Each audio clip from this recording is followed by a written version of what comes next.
Bismillahirrahmanirrahim. Kendalanya adalah kita hidup di dunia. Mau tidak mau kita lihat dunia.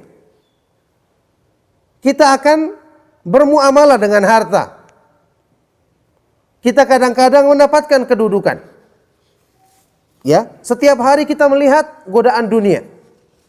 Sementara kita punya nafsu yang lebih cenderung mengutamakan apa yang terlihat daripada perkara-perkara yang gaib.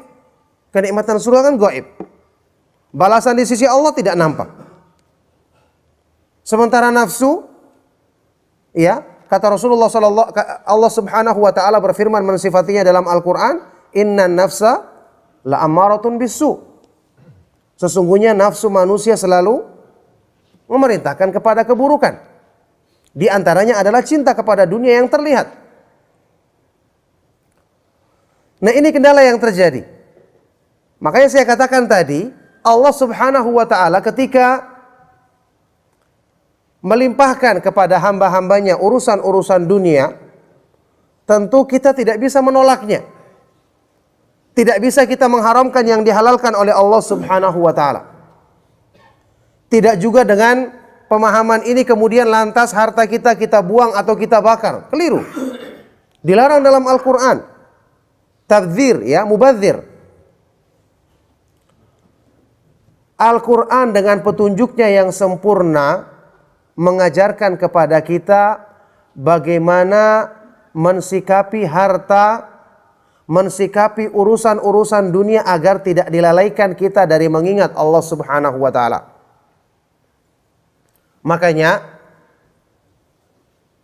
dalam Islam, ya, orang yang kaya memiliki harta yang berlimpah asalnya dia tidak tercela. Sama dengan orang miskin yang tidak punya harta juga asalnya tidak terpuji. Saya ingin ingatkan, ya, dalam banyak hadis-hadis Rasulullah SAW kita selalu membaca Rasulullah SAW misalnya meminta al-ghina. Allahumma inni as'alukal huda wa tuqa wal afafa wal ghina. Ya Allah, aku memohon kepadamu petunjuk, ketakwaan, penjagaan diri dan kekayaan. Rasulullah SAW juga pernah berlindung dari al-faqr, kemiskinan, kefakiran. Perlu diketahui berdasarkan penafsiran para ulama muhaqqiqin, kaya di sini maksudnya bukan kaya harta. Sebagaimana miskin bukan artinya ketidakadaan harta. Kenapa demikian? Rasulullah SAW itu tidak akan meminta sesuatu yang tidak dipuji pada zatnya. Dan tidak akan berlindung dari sesuatu yang tidak tercela pada zatnya. Harta itu fitnah. Tidak mungkin Rasulullah SAW meminta fitnah. Kemiskinan tidak dicela pada zatnya. Tidak mungkin Rasulullah SAW berlindung dari sesuatu yang tidak dicela pada zatnya. Jadi apa maknanya kaya dan miskin dalam yang diminta oleh Rasulullah SAW? Kemiskinan yang berlindung darinya Rasulullah SAW maksudnya adalah kaya hati dan miskin hati. Maksudnya adalah diterangkan oleh Rasulullah SAW sendiri dalam hadis sahih riwayat Imam Bukhari dan Muslim, laisal ghina an kathratil aradi wa innamal ghina ghinan nafs.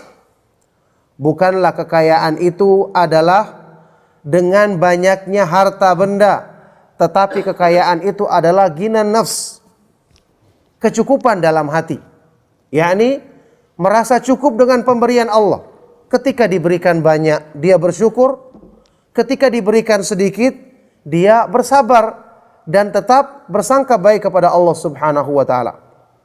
Sama dengan miskin. Miskin yang dicela adalah orang yang tidak merasa cukup dengan pemberian yang Allah berikan kepadanya.